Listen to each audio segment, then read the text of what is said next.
I will start by catching on to the last thing you said in your introduction, that this is a make or break moment. We had to answer this question, I would say, since the very beginning of our legislative mandate in 2019. We had to answer to those challenges during the pandemic.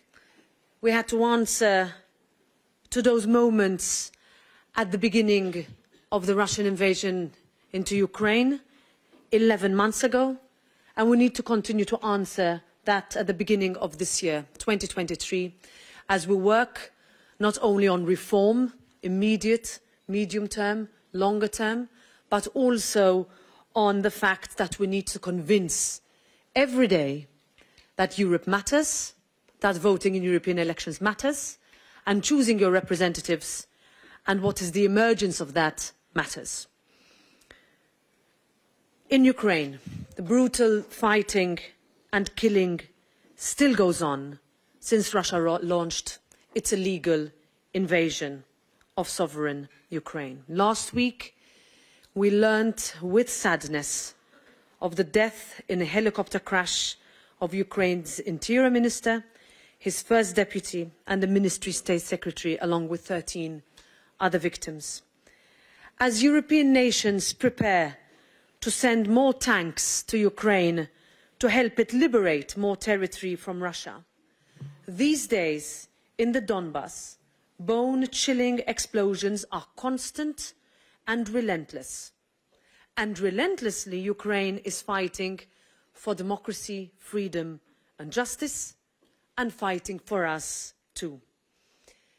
European Union members have rallied together like never before to provide Ukraine with financial aid, humanitarian aid, macro financial assistance and military assistance. We have adopted 9 hard-hitting packages of targeted sanctions against Putin and those responsible for these horrors. We have granted Moldova and Ukraine EU candidate status. And we at the European Parliament are supporting calls for the establishment of an ad hoc international tribunal to hold state sponsors of terrorism accountable for war crimes and for the crime of aggression.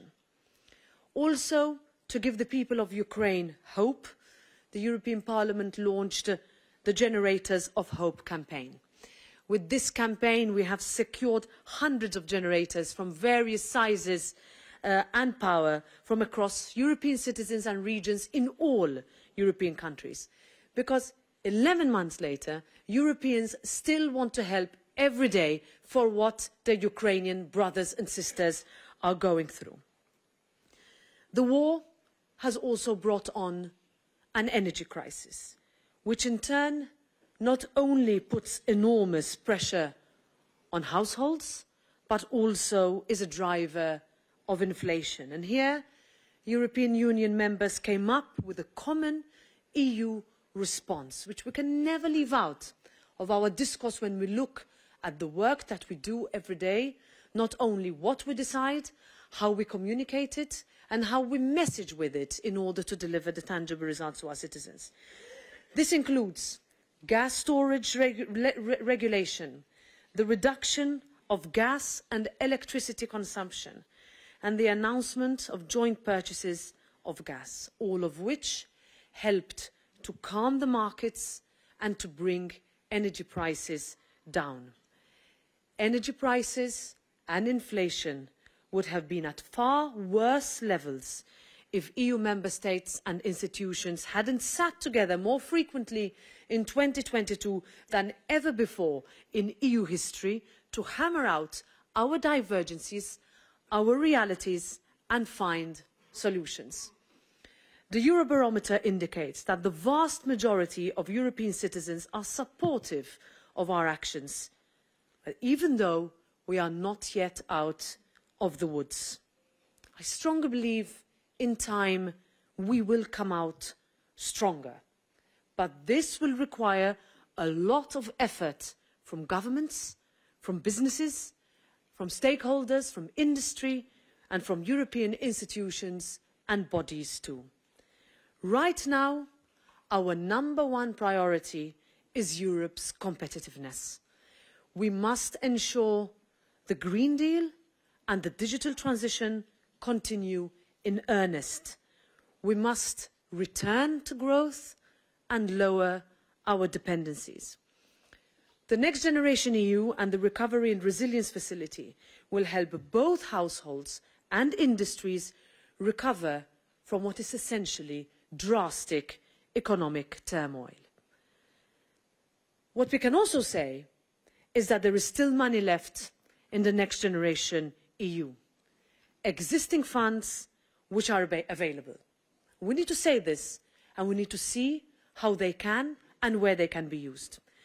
The Parliament has done its part. We were swift in adopting a position on REPowerEU, which allows Member States to tap in deeper into Next Generation EU funds, as long as these funds are invested in renewable energy that will in turn ease the energy transition while at the same time pushing growth. The truth is that Europe has leverage in abundance, but we have to get smarter at using it. Together, EU member states form the world's largest single market. The foundations of our economy are strong, but what we need now is to use our macroeconomic power as an asset.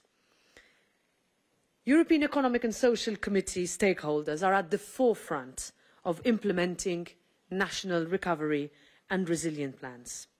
The success and effectiveness of our recovery plan depends on them, on us, on you. And this is why the European Parliament has repeatedly outlined to the Commission and to the Council the importance of putting local and regional recovery and resilience stakeholders at the centre of our efforts, because democratic accountability and legitimacy is of prime importance. It is in the way we take decisions, into how we communicate, as I said earlier, but how we transform discourse, whether in local, regional, national, European elections, into saying what has concretely been achieved, tangibly, at a European level that matters concretely to everybody. If we look back, the war has changed everything, even the way that European institutions and bodies operate with one another.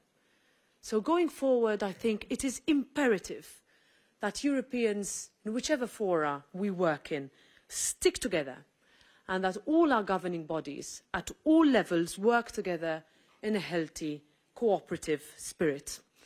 Social and territorial dialogue with social partners and civil society has always been a cornerstone of how our Union operates, because European institutions, when we look at how, for example, I will speak specifically about the European Parliament and the European Economic and Social Committee, how our relationship since 1957 has evolved dramatically. It has evolved, and also in our conversations between myself and your President, is how our constructive and consultative partnership is outlined not only in precision in the treaties, but also in terms of your legislative recommendations on the green and digital transitions, which were particularly appreciated by members of the European Parliament when it came to fixing together the final outcome of the trialogues at the end of last year, and will continue to dominate our work in the beginning of this year's mandate, during the current Swedish presidency and the incoming Swedish and Belgian presidencies. If I look forward now, over the coming years, the European Parliament must continue to take on board the EESC's authoritative and legitimate input, particularly as it can help Parliament optimise its own legislative mandate. We are all the wiser for the insightful contributions that we receive, and you can count on my support, on my position in ensuring that this continues in the way that we work with different committees and the way that we work internally on different legislative proposals. I would also like to say that with the improved access way that we worked on for a long time between the European Parliament and in the Stefan Zweig building and your building, for which I thank our building management teams, this is actually something that we can really concretely say that we are connected. We just have to do more in order to work together on concrete proposals.